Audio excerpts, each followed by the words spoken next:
जय हिंद दोस्तों, स्वागत है आप सभी का बीए सेमेस्टर वाला में। दोस्तों आज के इस क्लास में हम सभी लोग कवर करने वाले हैं BA fifth semester Hindi paper 1। Paper का नाम है साहित्य शास्त्र और हिंदी आलोचना। आप सभी लोगों को पता होगा बीए फिफ्थ सेमेस्टर और सिक्स सेमेस्टर में आपके प्रत्येक सब्जेक्ट के 2 पेपर होते हैं। उसी तरह से हिंदी के भी 2 पेपर हैं, तो ये पेपर 1 है, ठीक है।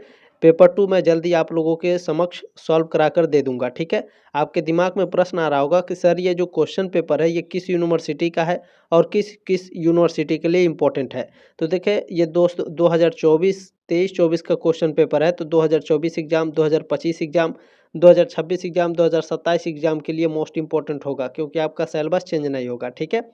अच्छा, अब बात करें किस यूनिवर्सिटी का ये क्वेश्चन पेपर है, तो राजा महेंद्र प्रताप सिंह स्टेट यूनिवर्सिटी या फिर राजा महेंद्र प्रताप सिंह राज्य विश्वविद्यालय, जो भी आप कहें, उसी का ये क्वेश्चन पेपर है। तो किस यूनिवर्सिटी के लिए इम्पोर्टेंट है, तो राजा महेंद्र प्रताप सिंह स्टेट यूनिवर्सिटी के लिए जो भी छात्र छात्राएं हैं उन सभी के लिए इम्पोर्टेंट है। राजा महेंद्र प्रताप सिंह स्टेट यूनिवर्सिटी से संबंधित यदि आप किसी कॉलेज में पढ़ रहे हैं तो भी आपके लिए इम्पोर्टेंट है, ठीक है। दीनदयाल उपाध्याय गोरखपुर विश्वविद्यालय के लिए इम्पोर्टेंट है।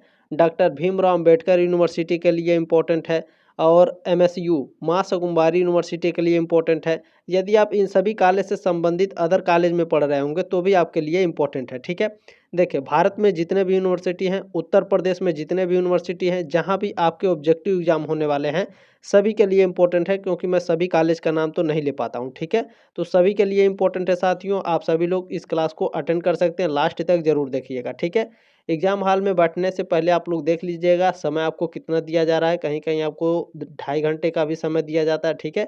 तो 2 घंटे का समय आपको दिया जाएगा लिखने के लिए, ओएमआर शीट पर इसको करने के लिए, ठीक है। लेकिन यहाँ जो परीक्षार्थियों के लिए निर्देश है इसे पढ़ना अनिवार्य है, क्योंकि राजा महेंद्र प्रताप सिंह स्टेट यूनिवर्सिटी में क्या होता है कि आपके 75 प्रश्न पूछे जाते हैं, लेकिन केवल इसमें 65 प्रश्न ही करने होते हैं ओएमआर शीट पर, ठीक है। तो जो पहले आपको आ रहा हो, केवल हमको 65 करने हैं, तो 10 प्रश्न ऐसे छोड़ दीजिए जिसको आप जो आपको नहीं आ रहा हो, ठीक है। ध्यान रखेंगे। बाकी कॉलेज में ऐसा नहीं होता है। दीनदयाल उपाध्याय गोरखपुर विश्वविद्यालय में आपके 50 प्रश्न पूछे जाते हैं। बाकी अदर कॉलेज में अभी देखा जाएगा, ठीक है। अच्छा सर ये क्या है, तो ये आप लोगों का प्यार है। देखिए आप लोगों ने क्या किया है, देखिए योर वीडियोस वेयर शेयर्ड 554 यानी 554 टाइम्स लास्ट वीक, ठीक है।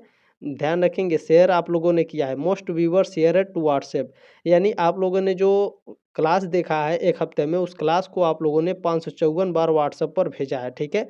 तो आप लोगों का इतना प्यार और सपोर्ट हमें बहुत ही मोटिवेशन देता है। तो इसी तरह से अपना प्यार और सपोर्ट बनाए रखिएगा। बीए सेमेस्टर वाला आपके लिए दिन रात मेहनत करेगा। एग्जाम से पहले आपको क्वेश्चन पेपर मॉडल पेपर दिए जाएंगे। एग्जाम से पहले आपको महासंग्राम रिवीजन क्लासेस भी मिल जाएगी, ठीक है। लिखित और ऑब्जेक्टिव आप लोग देख ही रहे होंगे कि मैं आप लोगों के सारे क्लासेस लेकर आ रहा हूँ, ठीक है। चलिए कोई बात नहीं है। इतना प्यार और सपोर्ट देने के लिए बहुत बहुत धन्यवाद सभी का तहे दिल से। अब आते हैं टॉपिक पर, क्लास स्टार्ट करते हैं। इसमें पहला प्रश्न आपका पूछा गया है, प्रगतिशील लेखक संघ का अधिवेशन कब हुआ। प्रगतिशील लेखक संघ का जो अधिवेशन है यह हुआ था 1936 ईस्वी में। बी ऑप्शन आपका राइट है। और इसके सामने जो प्रश्न दिए जा रहे हैं, ठीक है, ये पहला प्रश्न है, ये चौथा प्रश्न है, क्योंकि आंसर की तो मिलाना नहीं है, तो हमको क्वेश्चन पढ़ना है। तो क्वेश्चन प्रीवियस ईयर क्वेश्चन से क्या होते हैं कि कई सारे प्रीवियस ईयर क्वेश्चन जो होते हैं प्रेजेंट टाइम में आपके एग्जाम में पूछे जाएंगे, ये बात ध्यान रखिएगा। तो पेपर को पूरा देखिएगा, लास्ट तक जरूर देखिएगा, ठीक है। चलें, इसमें आपका अगला प्रश्न है, इनमें से कौन सा नायक का भेद नहीं है, बताइए। धीरोदत्त, कुटिल, धीर ललित या फिर धीर प्रशांत, कौन सा इसमें नायक का भेद नहीं है। तो देखें आपका जो इसमें धीर ललित है ये आपके नायक का भेद नहीं है।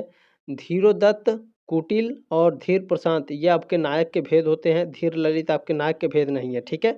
तो आप सभी साथियों से रिक्वेस्ट है कि आप लोग जरूर इस क्वेश्चन पेपर को बाकी बच्चों के पास ज़रूर सेंड कर दीजिएगा, ताकि वो भी अपना एग्ज़ाम से पहले काफ़ी शानदार तरीके से तैयारी कर सकें, ठीक है।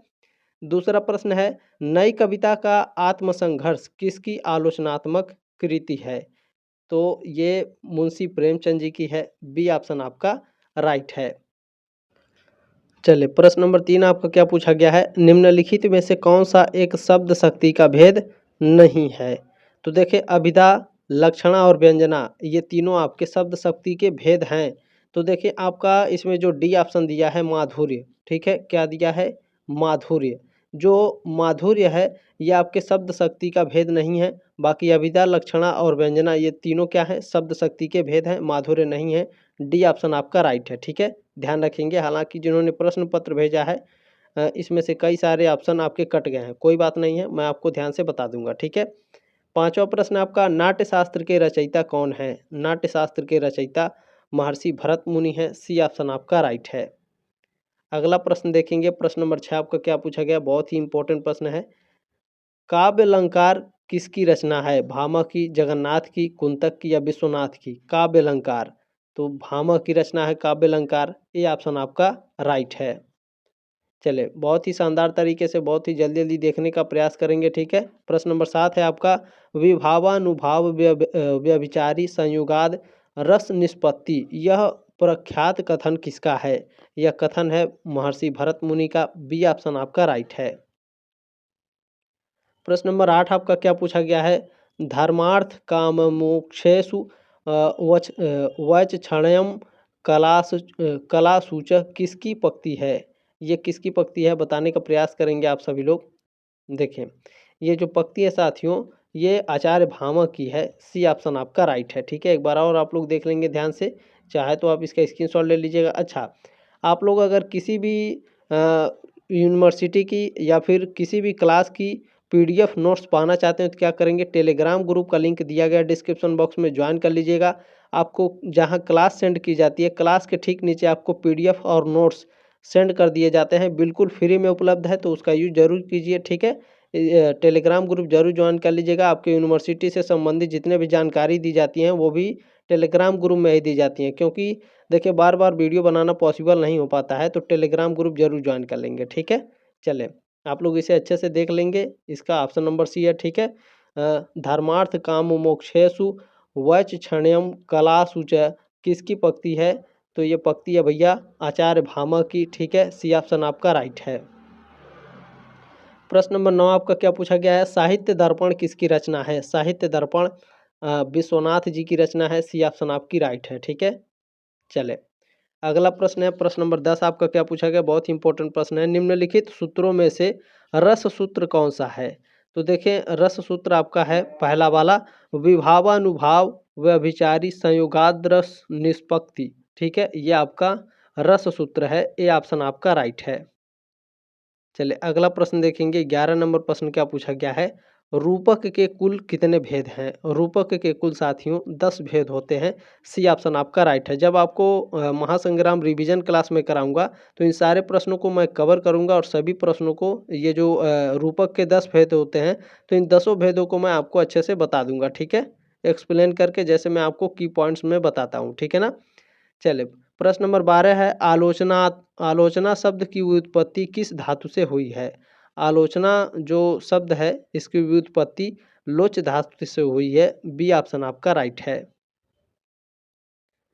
प्रश्न नंबर आपका 13 पूछा गया, ध्यान से देखेंगे, निम्नलिखित विद्वानों में से सौष्ठववादी आलोचक कौन है? ठीक है, सौष्ठववादी आलोचक बहुत ही इंपॉर्टेंट प्रश्न है ये, तो ध्यान रखेंगे। आपके जो नंद दुलारे वाजपेयी हैं साथियों, ये क्या है, नंद दुलारे वाजपेयी आपके सौष्ठववादी आलोचक हैं। ठीक है, ध्यान रखेंगे। अगला प्रश्न देखेंगे, 14 नंबर प्रश्न आपका पूछा गया है, अंग्रेजी के इमेज का हिंदी रूपांतरण है। ठीक है, अंग्रेजी जो इमेज है इसको हिंदी में क्या कहते हैं? ठीक है, आप लोग इमेज बोलते हैं ना, फोटो, बिंब, ये क्या है, ये सभी आपके इमेज के हिंदी रूपांतरण है। ठीक है, ये ऑप्शन आपका राइट है। प्रश्न नंबर 17 है, इनमें से कौन सा रूपक का भेद है? नाटक, प्रहसन, भाड़ या फिर ये सभी? कौन सा रूपक का भेद है? बिल्कुल, देखिए, नाटक, प्रहसन और भाड़ ये सभी रूपक के भेद हैं। डी ऑप्शन आपका राइट है। प्रश्न नंबर 15 आपका पूछा गया है, वामन किस संप्रदाय के प्रवर्तक थे? रस संप्रदाय के, अलंकार संप्रदाय के, रीति संप्रदाय के या ध्वनि संप्रदाय के? वेरी वेरी मोस्ट इंपॉर्टेंट है, ये प्रश्न आपके एग्जाम में लगातार आ रहे हैं, तो ध्यान रखिएगा। 2025 एग्जाम, 2024 एग्जाम में भी आपके आएंगे। ठीक है, तो वामन किस संप्रदाय के प्रवर्तक थे? तो जो आचार्य वामन है ये रीति संप्रदाय के प्रवर्तक थे। सी ऑप्शन आपका राइट है। प्रश्न नंबर 16 आपका पूछा गया है, सामान्य गुणों के आधार पर नायिका के कितने प्रकार माने गए हैं? सामान्य गुणों के आधार पर नायिका के कितने भेद माने गए हैं बताने का प्रयास करेंगे आप सभी लोग। बिल्कुल, देखिए स्वकीय नायिका होता है, परकीय नायिका है और सामान्य नायिका है। डी ऑप्शन आपका राइट होगा। यहाँ पर डी ऑप्शन दिया है उपरोक्त सभी। ठीक है, चले इसमें 20 नंबर प्रश्न आपका क्या पूछा गया, बहुत ही ध्यान से देखेंगे आप सभी लोग। परंपरा का मूल्यांकन किसकी आलोचनात्मक पुस्तक है? तो ये रामविलास शर्मा का है। ए ऑप्शन आपका राइट है। चलिए प्रश्न नंबर 18 है आपका, अभिनय कितने प्रकार का माना गया है? अभिनय कितने प्रकार के होते हैं? तो अभिनय 4 प्रकार के होते हैं। ए ऑप्शन आपका राइट है। ठीक है, तो अभिनय के 4 प्रकार कौन कौन से हैं ये सभी को हम मॉडल पेपर में कवर करेंगे। ठीक है, चले प्रश्न नंबर 19 क्या है आपका, साहित्य का उद्देश्य किसका निबंध है? साहित्य का उद्देश्य मुंशी प्रेमचंद का निबंध है। ये ऑप्शन आपका राइट है। क्योंकि क्वेश्चन पेपर आप लोग तभी देखते हैं जब आप लोगों का एग्जाम निकट होता है। ठीक है, तो ध्यान रखेंगे आपका जो क्वेश्चन पेपर में जितने भी प्रश्न है सभी को मॉडल पेपर में कवर करके अच्छे से समझा दिया जाएगा। ठीक है, चलिए 21 नंबर प्रश्न है, विशिष्ट पदरचना रीति किस आचार्य की परिभाषा है? तो यह आचार्य वामन की परिभाषा है। ये ऑप्शन आपका राइट है। ठीक है, विशिष्ट पदरचना रीति किस आचार्य की परिभाषा है? आचार्य वामन की। 22 नंबर प्रश्न आपका पूछा गया है, औचित्य संप्रदाय का प्रवर्तक आचार्य किसे माना जाता है? औचित्य संप्रदाय बहुत ही इंपॉर्टेंट है। औचित्य संप्रदाय आचार्य क्षेमेंद्र जी को माना जाता है। ठीक है, सी ऑप्शन आपका राइट है। औचित्य संप्रदाय का प्रवर्तक क्षेमेंद्र जी हैं। प्रश्न नंबर 23 आपको क्या पूछा गया है, निम्नलिखित में से किस आचार्य ने भरत मुनि द्वारा प्रतिपादित 9 रसों में 10वां रस वात्सल्य जोड़ा था? तो ये जोड़ने वाले थे आचार्य विश्वनाथ जी। डी ऑप्शन आपका राइट है, सॉरी सी ऑप्शन आपका करेक्ट है। चलिए प्रश्न नंबर 24 क्या है, बहुत ही ध्यान से देखेंगे। वैदर्भी, पांचाली, गौड़ी, लाटी इत्यादि किसके भेद हैं? तो ये रीति संप्रदाय के भेद हैं। बी ऑप्शन आपका करेक्ट है। प्रश्न नंबर 25 आपका क्या पूछा गया है, ध्वनि संप्रदाय के प्रवर्तक आचार्य कौन है? ध्वनि संप्रदाय के प्रवर्तक आचार्य आनंदवर्धन है। ये ऑप्शन आपका राइट है। ध्यान रखेंगे ध्वनि संप्रदाय के प्रवर्तक आचार्य कौन है? आनंदवर्धन। चलिए प्रश्न नंबर 26 आपका क्या पूछा गया है, ध्वनि सिद्धांत का प्रादुर्भाव के स्फोट सिद्धांत से हुआ है? तो ध्यान रखेंगे ध्वनि सिद्धांत का जो प्रादुर्भाव है यह रस के विस्फोट सिद्धांत से हुआ है। ये ऑप्शन आपका राइट है। चलिए प्रश्न नंबर 27 और प्रश्न नंबर 30 देखेंगे। व्याकरण ने वाक्य यानी वाणी के कितने रूप माने हैं? तो ये वाणी के कुल 4 रूप माने हैं। सी ऑप्शन आपका राइट है 27 का। प्रश्न नंबर 30 है, साहित्य का उद्देश्य विरेचन कौन मानता है? तो साहित्य का उद्देश्य जो विरेचन है इसको अरस्तु महोदय मानते हैं। सी ऑप्शन आपका राइट है। पूछता है विरेचन का सिद्धांत किसने दिया था? अरस्तु ने दिया था। प्रश्न नंबर 28 और 31 है, आचार्य भरत मुनि काव्य की आत्मा किसे मानते हैं? रस को, रीति को, ध्वनि को या औचित्य को? बताइए। आचार्य भरत मुनि काव्य की आत्मा किसे मानते हैं बताइए सभी लोग। बिल्कुल, आचार्य भरत मुनि रस को काव्य की आत्मा मानते हैं। ये ऑप्शन आपका राइट है।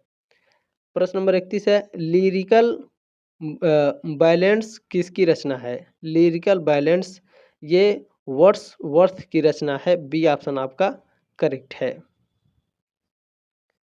प्रश्न नंबर 29 और 32 देखेंगे क्या पूछा गया, बहुत ही शानदार प्रश्न है। इसे मैं थोड़ा बड़ा करता हूँ। ठीक है, चले प्रश्न नंबर 29 है, जहाँ एक ही शब्द की आवृत्ति एक से अधिक बार हो और प्रत्येक बार उसका अर्थ भिन्न हो, ऐसा अलंकार कौन सा है? तो ऐसा अलंकार यमक अलंकार होता है। ये ऑप्शन आपका राइट है। प्रश्न नंबर 32 क्या है, उदात्तता साहित्य के सभी गुणों से महान है। यह वह गुण है जो अन्य क्षुद्र त्रुटियों के बावजूद साहित्य को सच्चे अर्थों में प्रभावपूर्ण बना देता है। यह किसका कथन है? तो ये स्टेटमेंट लोंजाइनस का है। बी ऑप्शन आपका राइट है। चलिए प्रश्न नंबर आपका 33 क्या पूछा गया है, ध्यान से देखेंगे। हरिपद कोमल कमल से उपरोक्त पंक्ति में कौन सा अलंकार है? तो इसमें उपमा अलंकार है। डी ऑप्शन आपका राइट है। प्रश्न नंबर 36 क्या है, आचार्य रामचंद्र शुक्ल को किस भाव का आलोचक माना जाता है? तो यह रसवादी का आलोचक माना जाता है। बी ऑप्शन आपका राइट है। प्रश्न नंबर 34 आपका पूछा गया है, भरत मुनि ने अपने ग्रंथ नाट्यशास्त्र में रस के संदर्भ में कितने अस्थाई भाव, सात्विक भाव एवं संचारी भाव माने हैं? तो देखें, अस्थाई भावों की संख्या 8 है और सात्विक भाव की संख्या 8 है, संचारी भाव की संख्या 33 है। ऑप्शन नंबर ए राइट है आपका। ठीक है, भरत मुनि ने अपने नाट्य शास्त्र में रस के संदर्भ में 8 8 33 यानी अस्थाई भाव 8, सात्विक भाव 8 और संचारी भाव 33। ठीक है, ये ऑप्शन आपका करेक्ट है। अब 37 नंबर प्रश्न देखिए आप सभी लोग, भारतीय काव्यशास्त्र में भावक से क्या अभिप्राय है? भारतीय काव्यशास्त्र में भावक से क्या अभिप्राय है? भावक का मतलब क्या होता है? कर्ता होता है। डी ऑप्शन आपका राइट है। प्रश्न नंबर 35 आपका पूछा गया है, निम्न में से असत्य कथन का चयन करें। ठीक है, पढ़कर देखते हैं कौन सा असत्य है। संस्कृत काव्यशास्त्र का प्रथम उपलब्ध ग्रंथ नाट्यशास्त्र है, राइट है आपका। धन्यावलोक आनंदवर्धन की रचना है, बिल्कुल। रस गंगाधर के प्रणेता आचार्य विश्वनाथ हैं, ये आपका गलत है। ठीक है, काव्य प्रकाश की रचना मम्मट थे, बिल्कुल राइट है आपका, यानी सी ऑप्शन आपका इनकरेक्ट है। ठीक है, ध्यान रखेंगे। 38 नंबर प्रश्न है, आचार्य वामन के अनुसार गुण और रीति का संबंध है, तो ये अभेद संबंध है। ए ऑप्शन आपका राइट है। प्रश्न नंबर 39 आपका पूछा गया, काव्य के पठन के द्वारा पाठक या श्रोता के भाव का सामान्य भूमि पर पहुंच जाना ही साधारणीकरण है, यह किस आलोचक का वक्तव्य है? तो यह आचार्य रामचंद्र शुक्ल का वक्तव्य है। ए ऑप्शन आपका राइट है। प्रश्न नंबर 42 है, भरत मुनि ने अपने नाट्यशास्त्र में कुल कितने अलंकार माने हैं? तो भरत मुनि ने अपने नाट्यशास्त्र में कुल 4 अलंकार माने हैं। ये ऑप्शन आपका राइट है। चलिए, प्रश्न नंबर आपका 40 क्या पूछा गया है, उभयालंकार के बारे में कौन सा कथन सत्य है? तो पढ़कर देखेंगे। देखें, अर्थालंकार एवं शब्दालंकार का योग, बिल्कुल। उभयालंकार में कौन सा कथन सत्य है? तो अर्थालंकार एवं शब्दालंकार का योग होता है, बिल्कुल। सिर्फ शब्दालंकार गलत है, सिर्फ अर्थालंकार भी गलत है। ठीक है, ये ऑप्शन आपका करेक्ट है। प्रश्न नंबर 43 क्या है, साहित्य के संबंध में प्लेटो के विचार निम्नलिखित में से क्या नहीं है? तो प्लेटो का विचार कौन सा नहीं है? कवि की कविता अज्ञानताजन्य होती है, राइट है आपका। साहित्य सत्य से दूर होता है, बिल्कुल। साहित्य हानिकारक होता है, ये आपका गलत है। यानी साथियों, प्लेटो के विचार निम्नलिखित में से क्या नहीं है? तो साहित्य हानिकारक होता है, ये प्लेटो का विचार नहीं है। बाकी साहित्य सत्य से दूर होता है, ये प्लेटो का विचार है। कवि की कविता अज्ञानताजन्य होती है, यह भी प्लेटो का विचार है। प्रश्न नंबर 41 आपका पूछा गया है, जिस प्रकार आत्मा की मुक्तावस्था ज्ञान दशा कहलाती है, उसी प्रकार हृदय की मुक्तावस्था रस दशा कहलाती है। यह किस आलोचक का वक्तव्य है, यानी किस आलोचक का ये स्टेटमेंट है? आचार्य रामचंद्र शुक्ल का स्टेटमेंट है। बी ऑप्शन आपका राइट है। प्रश्न नंबर 44 है, मिमेसिस शब्द के लिए हिंदी के अनुकरण शब्द प्रयोग होता है, अंग्रेजी में इसके लिए निम्नलिखित में से कौन सा शब्द प्रयोग होगा? तो इमिटेशन शब्द का प्रयोग होगा। सी ऑप्शन आपका राइट है। प्रश्न नंबर 45 क्या है आपका, भाषा विचार कल्पना और शैली को किसका तत्व माना जाता है? तो यह काव्य तत्व को। ठीक है, भाषा विचार कल्पना और शैली को किसका तत्व माना जाता है? काव्य तत्व को। ये ऑप्शन आपका राइट है। चलिए, अगला प्रश्न है 48 नंबर, किस आलोचक के काव्यलोचन सिद्धांत अंग्रेजी रोमांटिसिज्म या स्वच्छंदतावाद को घोषणा पत्र माने जाते हैं? तो यह कालरीज के माने जाते हैं। ए ऑप्शन आपका राइट है। प्रश्न नंबर 46 आपका पूछा गया है, जहां मुख्यार्थ की बाधा होने पर रूढ़ि अथवा प्रयोजन के कारण मुख्यार्थ से संबंध अन्य अर्थ लक्षित हो, वहां शब्द शक्ति होती है, तो वहां पर आपकी लक्षणा शब्द शक्ति होती है। ये ऑप्शन आपका राइट है। प्रश्न नंबर 49 क्या है, आचार्य रामचंद्र शुक्ल की आलोचना संबंधी मान्यताओं को सैद्धांतिक स्तर पर चुनौती देने वाले विद्वान कौन है? तो ये विद्वान है आचार्य हजारी प्रसाद द्विवेदी। सी ऑप्शन आपका राइट है। चलिए, प्रश्न नंबर 47 है आपका, निम्नलिखित आलोचकों में से कौन मार्क्सवादी आलोचक है? तो देखिए आपके डॉक्टर रामविलास शर्मा हैं, डॉक्टर नामवर सिंह हैं और शिवदान सिंह चौहान हैं। ये सभी क्या हैं? ये सभी मार्क्सवादी आलोचक हैं। डी ऑप्शन आपका राइट है।